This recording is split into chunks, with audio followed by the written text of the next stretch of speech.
Mimi naitwa Hilary Bilali, mwenyekiti wa kitongoji cha Kalanda, kata ya Mbangala, wilaya ya Songwe, mkoa wa Songwe.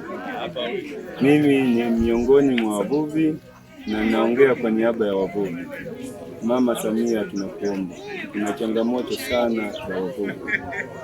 Tunahitaji mikopo ya wavuvi tuweze kuwa na vyombo vya uvuvi, boti, mikopo ya kutuwezesha sisi tukanunua nyavu. Hatuna, hivi tunahangaika, ni watu wa kuchukua tu, kama hauna hela basi tunaendelea kuhangaika. Nilikuwa naiomba serikali ya Chama cha Mapinduzi, serikali inayoongozwa na Mama Samia. Mama, tunakuomba sana uweze kutuwezesha mikopo sisi wavuvi, tuweze kupata mikopo ili tuweze na sisi tukainuka tukawa wajasiriamali walio bora, sio bora wajasiriamali. Naomba sana mama uweze kutusaidia mikopo hiyo. Pia tunahitaji, sisi tuko kwenye kisiwa kweli, ukiangalia tunavyoonekana ziwa hili limetuzunguka.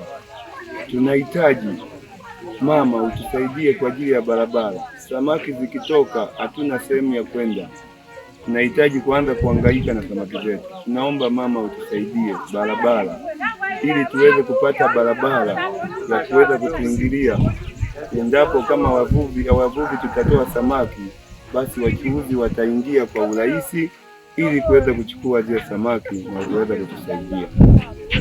Pili, changamoto ya pili, tunayo umeme. Tunahitaji umeme. Umeme kwetu ni hadisi, toka tumezaliwa, nchi imezaliwa tujaipata umeme. Lakini umeme walishaleta nguzo, walishanyoosha laini kubwa, lakini ugawaji wa umeme hakuna. Tunakuomba Mama Samia tusaidie, tunakufa na wewe, tunakwenda na wewe.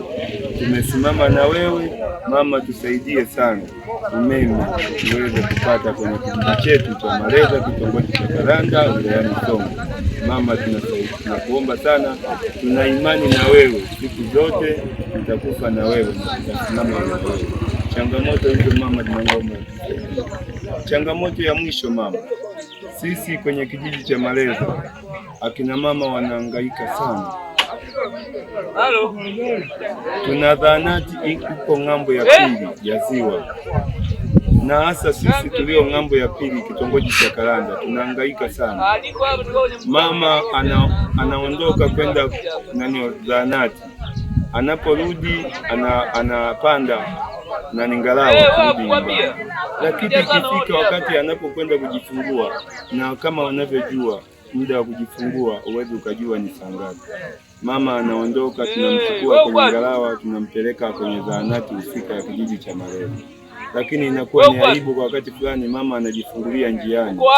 Alafu pia tunakuwa na vijana wanaokuwa wanawapeleka akina mama. Inakuwa ni aibu kubwa mama kujifungulia ndani ya ngalawa. Mama, tunakuomba utusaidie sisi wana Kalanda, sisi wana Maleza, uweze kutusaidia ili akina mama wanaweza akapata zahanati ya kuweza wakapata hiyo zahanati ya kuweza kuwasaidia wakajifungulia sehemu salama na sehemu ya karibu ambayo iweze akina mama akapata adha ambayo wataipata kama sasa ya kujifungulia kwa ngalawa. Mama, tunakuomba tusaidie kwa changamoto hizo. Asante.